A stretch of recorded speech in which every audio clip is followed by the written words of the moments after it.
It's 4 o'clock. Do we want to do a roll call of who's on the call? Because some folks don't show a name, they just show a device. Yep. So we have Diane on the call. And then we have someone that identifies as iPad 2. And check your speaker to see if you're on mute. Yeah, that's Gary Nagel. Okay, Gary, okay. And then we have, let's see, we have Ruth. Uh-oh, you changed something, Sandra. There you go. And Ruth is on the phone, and then there's a 605 phone number. And remember to take yourself off of mute.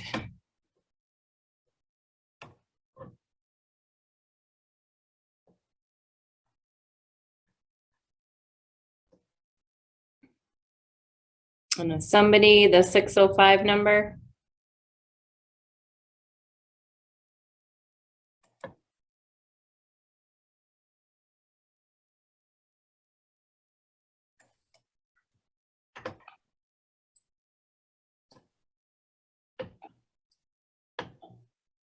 Okay. Well, that looks like it is all that is on, other than we have Kelly Winty, our lab manager, Nicole Peters, our interim director of nursing, Sandra Snowball, our admin assistant, and myself, Chris Jacobson, the interim CEO and administrator. So we are happy to be with you today, and we apologize for having to move the call this week, but we had a few things going on, and Kristen decided we should probably postpone it a week. And so we appreciate your flexibility and willing to be here with us. So we have some information to share with you today, and maybe without further ado, we'll go on to the next slide. And as a reminder, we'll be on the call for 30 minutes, up to 30 minutes, and we've muted everybody. But then if you have a question while we're talking, feel free to put a question in the chat box, and we'll pause for questions at the end. And then we are recording this, so it will be posted on our JMH site. And that is just a picture of those of us that are on the call today. And I'm not sure if Stephanie has joined us or not, but if she joins, we'll allow her time to speak. So anyway, if you want to advance, Sandra, that'd be great. All right, staff update. So I guess first and foremost, we wanted to let you know that Amanda Redapenny is no longer at JMHS. And so Nicole Peters, the former ADON, or Assistant Director of Nursing, has assumed the role of Interim Director of Nursing. And so we will be in the process of posting that position for a permanent role, but in the interim, Nicole is fulfilling the obligations of the Director of Nursing. A couple of other maybe staff updates before we go on to our activities is that Corey Bothan, who is currently our clinic manager, she is going to be stepping into the role of Director of Quality for the whole JMHS organization. So she will be working with us in the long-term care and in the assisted living areas on our quality initiatives, and being, I guess, part of our quality committees that we have throughout the organization. So we're excited to have her move over into that role and work with us on the senior living side as well. And then soon to be announced is we have an open vacancy for our activity manager role. And so interviews have wrapped up on that process. And so we should be announcing a new activity manager within the next few days anyway. So I guess now we can segue into activities. And do you know, Nicole, was Steph going to be on the call? Yep, I'm here. Yep, she's Okay, there. all right, great. So Steph, take it Hello. away. Okay. Hi, everybody. It's been about a month since the last time we met. What has happened since then, you can see in the pictures there, the first picture is of our Christmas party. We had a happy hour Christmas party with Santa, gifts. We had a happy hour, which is always very popular, and a really nice hors d'oeuvre set up from the kitchen. And it was really fun. We had a really good time. Kristen played the piano and we did a name that tune. That was really fun. And also played some music. We aren't allowed to sing yet with each other, but she played Christmas music that we enjoyed. We also enjoyed Christmas piano music by Darcy. One of our nurses here knows how to play. She plays beautifully. She came and the residents were able to be in the same room with her because they weren't singing, she wasn't singing. That was very good. Then on New Year's Eve, we had a happy hour once again with Terry Nelson, which is one of our residents' favorite musicians. He played for us. And then when we do that, when someone is singing, we have the happy hour in the neighborhoods. So we either have everybody come to one neighborhood or we split it up and have them each in their own neighborhood. And then they listen on the community TV in the family room or the gathering space there. We changed bingo in January to Mondays and Thursdays, which the residents have no problem with that. They love bingo, of course. We have that new beautician who is working out very well. We are really liking her. Charla Zupan is her name. She's from Madison, and all the residents really like her and she's working out great. We're so fortunate that we found somebody so soon. We also had the snowman races. We have the country store, of course, which is our candy buying where they can spend their bingo coupons. We had Cletus Goblish, who plays a Constantina, which is kind of a, kind of old time music that we aren't maybe so used to, but the residents love that. Having church on Sundays, of course, and 2 times a month with communion. Cards with Scott has, we do that as often as we can. We had manicures today and we did a craft for our neighborhood trees. And that's about all I have. The other 2 pictures there are special music with one of our guys, Mark Milner.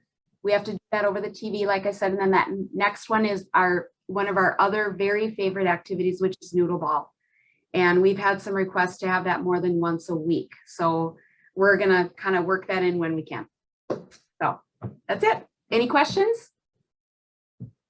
I don't see any questions in the chat, Stephanie. Okay. So far. All right, now we'll move into our COVID-19 update. And I know, Kelly, you were on the call here, so I'm not sure if you wanted to talk about this at all, or if you wanted me to just kind of cover this. Yeah, we have had an increase, as everyone is well aware, of COVID in our county. We've seen this surge with the Omicron variant. It's very contagious, less likely to cause serious illness, as we've seen, especially if you're vaccinated and boosted. So these are our county cases from the MDH. I'm not sure, I'm sorry, I haven't seen the slides. If you want to go to the next slide, I don't know if there's any more. So obviously our risk is in the high. You can see these slides. You all received the notification that, we've been in outbreak for a couple weeks now due to staff positive cases, and we do our contact tracing, and people that have been in contact with a positive will receive their test immediately within 2 days, and then again in 5 to 7 days. And if those are negative, then we're out of outbreak status. Recently, over the weekend, we did have a patient, or a resident, I should say, test positive for COVID. That resident was immediately moved into our COVID isolation room. And we did our contact tracing as well. So we immediately put the resident in isolation. We're using the correct PPE. We're N95s, our isolation gowns, and our gloves. And everyone's taking all the precautions that are needed and doing our contact tracing as needed. It seems to be that we've kind of hit the peak, I hope, with our staff, not as many staff being sick this week as we've had in the last couple of weeks. So I'm hoping we're hitting the peak, and then maybe in February, it'll come back down. And that's what we've been being told by the experts. So we haven't seen as many people as sick as we did last year and the year before. So that's what we're hoping for, the best, and just following the guidance. And like you said, I've said before, and you've seen in our letters, outbreak status, you still can visit. It's recommended that we'd like you to stay away. We don't want to spread that to you, or you to spread it to your loved one. You can come in. We do have to screen you for signs and symptoms, and testing is available to you at the door if you would request. Go to the next slide, Sandra. And that says that right here too on the visitation guidance. You can have indoor guidance regardless of your vaccination status, and during outbreak visitation is allowed. But we need to let you know that. And I know in one of our letters, you may be getting letters daily or every other day, but we are required to send out a notice each and every time we have a positive COVID case. I think the other thing I would add, Kelly, is I believe then if anybody follows the Minnesota Department of Health website as well, they report which long-term care facilities do have a resident with COVID. And so JMHS will be listed on that website now because of that positive case. So just in case anybody hears of that being posted, it will be on that website. Correct. Okay, next slide, Sandra. Yep, currently we have one resident at the care center and one staff that is out with COVID. In assisted living, currently we have 0 tenants and 1 assisted living staff. And like I mentioned, the resident was immediately moved to our COVID room that is designated, and assisted living tenants will be isolated to their specific room, and all PPE will be used appropriately. And here is our information of who we have vaccinated, our residents and tenants, and our long-term care staff for COVID.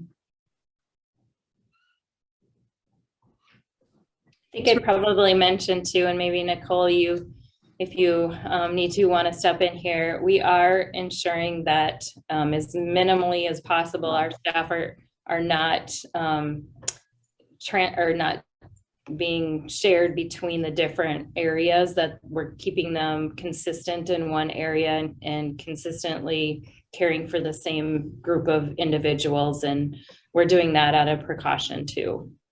Yep, for infection control reasons, it's very important to try to keep staff in a particular neighborhood, keeping the neighborhood separate, and especially at the time of COVID, is to keep them, for the residents too, having a good rapport with the people that take care of them, and for infection control reasons. And maybe Kelly, I'd ask, are we seeing any cases of influenza or other type of illnesses to peak at this time? Or we have had 2 staff members, one in January and one in December, that had influenza. And we did see 15 cases of influenza through the clinic in December. So it is out there. Sure. I think those snowstorms every Friday are bringing some of this. Right.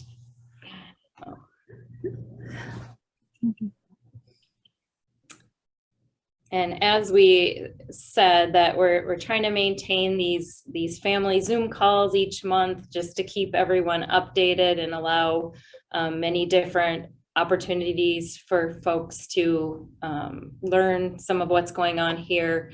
We also have our quarterly family newsletter that we're sharing with everyone on our website. We try to keep that as up to date as possible with any news regarding outbreak status or visitation, if anything were to change, or if there's additional CDC or MDH updates. We try to post links there.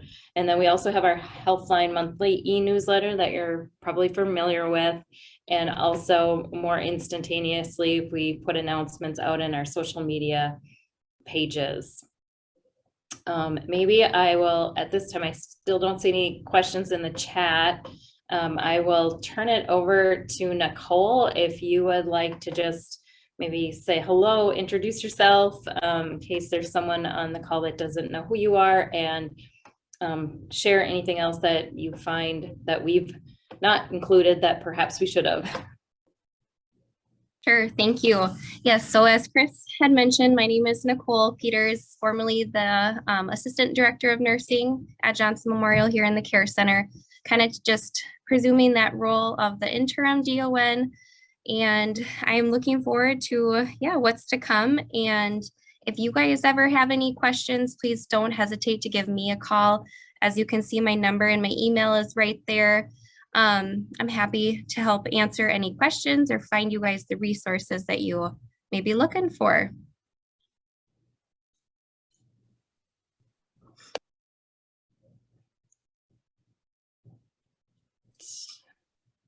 I think that's the end of our presentation. We can open it up if anybody has any questions.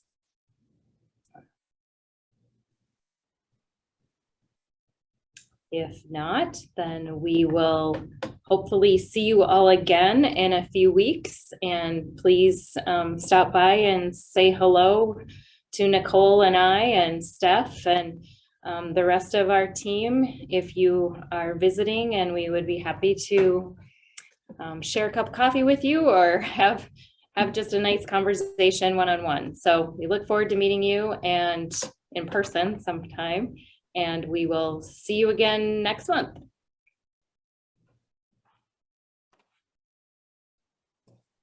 Thank you. Yes, thank you, everybody.